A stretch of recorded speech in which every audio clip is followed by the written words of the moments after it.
Alright guys, so welcome to today's video. In today's video I would like to give away a Magu fist right here. So someone of you has suggested that I should recreate my old devil fruit, such as the magma devil fruit, the gore devil fruit, and I actually thought about it and it is a good idea.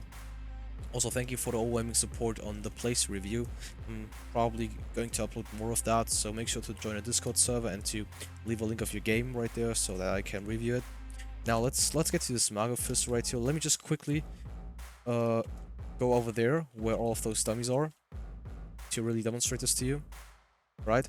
So my approach to this one was that I really try to create cool effects, and well, I don't know. There's still a lot of stuff I can do better, and one thing I'm really proud of is that I've come up with this Bezier curve concept. A lot of people have already made videos on, so I'm not really familiar with it yet, so I'm still new to it.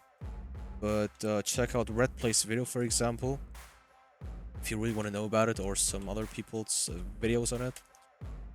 So basically, as you can see, this is how it works. Camera shake is, well, I don't know, not that good to be honest, but particles are self-made.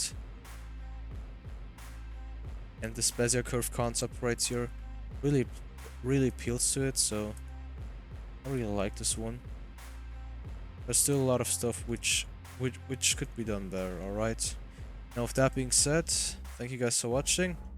Take the model from the description, so obviously from Discord server, you have to join the Discord server to get the model link. And check out my second channel, guys. Now with that being said, enjoy. Take care, I'm sorry, you have already seen the video.